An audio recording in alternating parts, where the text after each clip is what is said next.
पांडुपुत्र राजेंद्र, कावेरी और नर्मदा का ये दोनों अतिशय पुण्यशालिनी महानदी है। उसमें स्नान कर जो मनुष्य बृहद ध्वज शिव की पूजा करता है वह अश्वमेध यज्ञ का फल प्राप्त कर लेता है, रुद्र लोक में पूजित हो जाता है। इस संगम में जल का सम्यक पान मनुष्य चंद्रयान व्रत का फल प्राप्त करता है। जो मानव इसके पवित्र जल को पीते हैं वे स्वर्ग को चले जाते हैं। वो मनुष्य को जिस फल की प्राप्ति होती है वही फल उसे कावेरी के संगम में स्नान करने से मिलता है। राजेंद्र, इस तरह से कावेरी और नर्मदा के संगम में स्नान करने से सभी पहाड़ों का पापों का नाश करने वाला अतिशय पूर्ण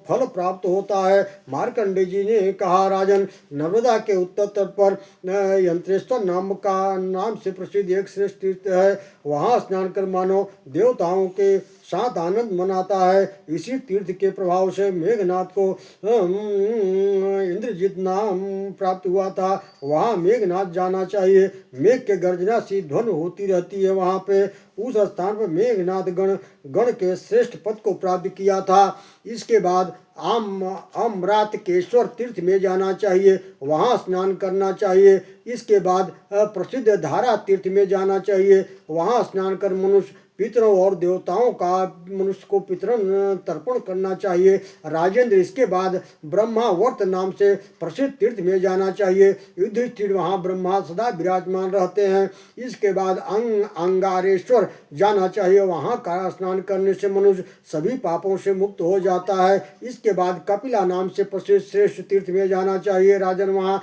स्नान करने से कपिला गौ के दान का फल प्राप्त होता है। इसके बाद करंज नामक का तीर्थ है, वहाँ पे स्नान करना चाहिए, मनुष्य को गोलोक की प्राप्ति होती है। तदनंतर कुंडलेश्वर नामक तीर्थ में जाना चाहिए, वहाँ सदा रुद्र उमा के साथ निवास करते हैं। तत्पश्चात पिंपलेश्वर तीर्थ की यात्रा करने चाहिए, वहाँ मनुष्य स्नान करने से रुद्र लोक में पूजित होता है। इसके बाद श्रेष्ठ विमलेश्वर तीर्थ में जाना चाहिए, महेश्वर द्वारा निर्मित एवं देवशिला है, वहाँ पे प्राणों का त्याग करने से रुद्र लोक की प्राप्ति होती है। इसके बाद पुष्करणी तीर्थ में जाकर वहाँ स्नान करें, वह स्नान करने मात्र से ही मानो इंद्र का आधा आसन प्राप्त कर लेता है। नदियों में श्रेष्ठ नर्मदा रुद्र के शरीर से निकली है, यह स्थावर जंगम और जीवों का उद्धार करती है।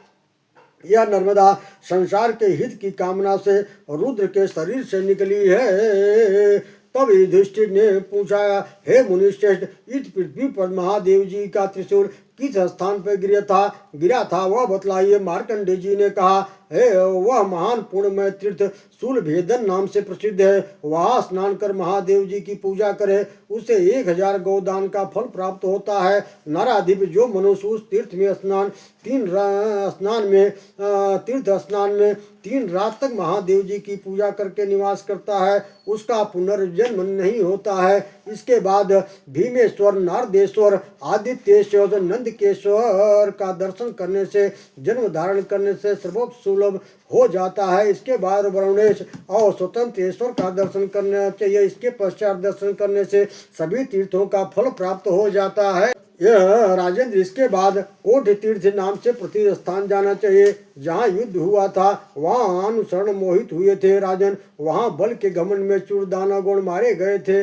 वहाँ स्नान करने से करोड़ों दानवों का संहार हुआ था। वहाँ कोटीश्वर तीर्थ के नाम से प्रसिद्ध हुआ। उस तीर्थ में दर्शन करने से शरीर स्वर्गारोहण का प्राप्त होता है। पांडुनंदन, जो स्थिति करने के पश्चात अंत में इस तीर्थ की प्रदक्षिणा कर बिल्व फल प्रदान करता है तथा दीपक सहित पर्वत प्रतिमा श्री पर धारण करता है, वह सभी कामनाओं से संपन्न होकर राजा होता है और मृत्यु होने पर रुद्र को तत्व को प्राप्त कर लेता है।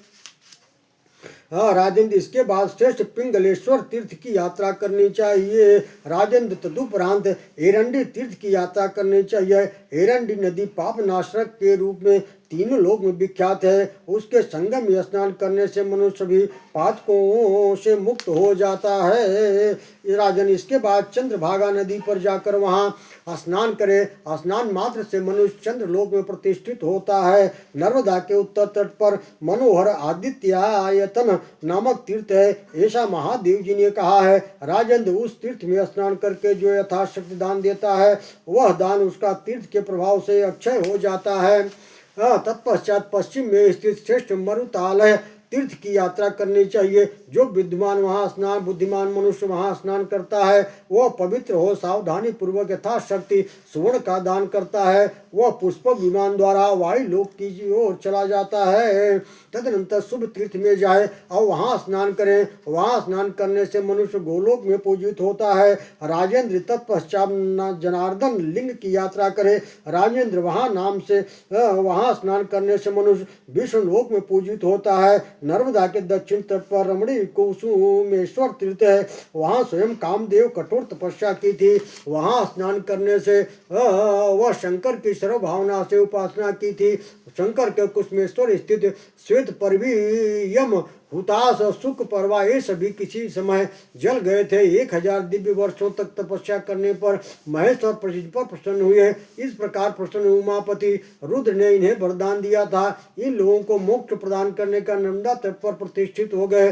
तदनंतर उस तीर्थ के प्रभाव से उन लोग पुनः देवत्व को प्राप्त हो गए। महादेव आपकी कृपा से दिशाओं में चारों ओर आधा योजन विस्तृत यह उत्तम क्षेत्र तीर्थ हो गया। उस तीर्थ में उपासना पूर्वक स्नान कर मनुष्य कामदेव के रूप में रुद्र लोक में पूजित होता है।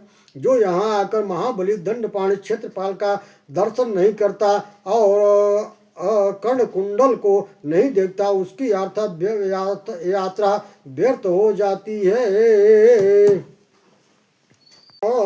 भगवान शंकर ने कहा, बुद्धिमान विप्र तुम तो सकल शास्त्र विशारद सौभाग्यशाली हो। तुम मोय मेरी बात सुनो। ऋषियों के साथ स्नान करने के लिए शुक्ल तीर्थ में जाओ।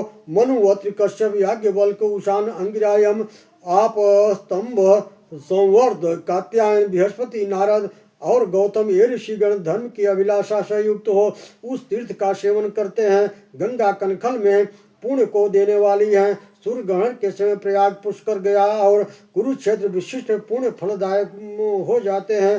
किंतु शुक्ल तीर्थ दिन या रात सभी समय महान पुण्य फल देने वाला है। वह शुक्ल तीर्थ दर्शन स्पर्श दान तब जप तप हवन और उपवास करने से महान फलदायक हो जाता है। राजेंद्र दैत्य दानव गंधर्व सिद्ध विद्याधर गण अप्सराएं नाग ये सभी देवगण आकर सभी कामनाओं को पूर्ण करने वाले विमानों पर आरूढ़ हो गगन में स्थित रहते हैं। इस शुक्ल तीर्थ में यहाँ तपस्या ब्रह्मचर्य यज्ञ दान वेदार्चन से जो पुण्य प्राप्त होती है वह अन्यत्र किए गए सैकड़ों यज्ञों से भी नहीं मिलती है। वह जो मानव उस तीर्थ में अनाथ दुर्गत ग्रस्त अथवा सनाथ विप्र को भी विवाह कराता है उसे प्राप्त होने वाला पुण्य फल सुनिए। उस ब्राह्मण के तथा वह उसकी वंश परंपरा में उत्पन्न हुए लोगों के शरीर में जितने रोए की संख्या है उतने 1000 वर्षों तक वह शिवलोक में पूजित हो जाता है। ओम नमो भगवते वासुदेवाय। नमो दिव्य महादिव्य शिवाय सत्यम नमः। नमो प्रकृते भद्राय नेता प्रताम। नमो भगवते वासुदेवाय। सज्जनों, इस तरह से आज के प्रसंग में हमारे अनंत पत्र न्यूज चैनल पर श्री नर्मदा महात्म्य के और तमाम तीर्थों के का वर्णन किया गया। अतः मैं पुनः आप लोगों के बीच में दूसरे अध्याय की कथा लेकर प्रस्तुत हो रहा हूँ। नमो भगवते वासुदेवाय।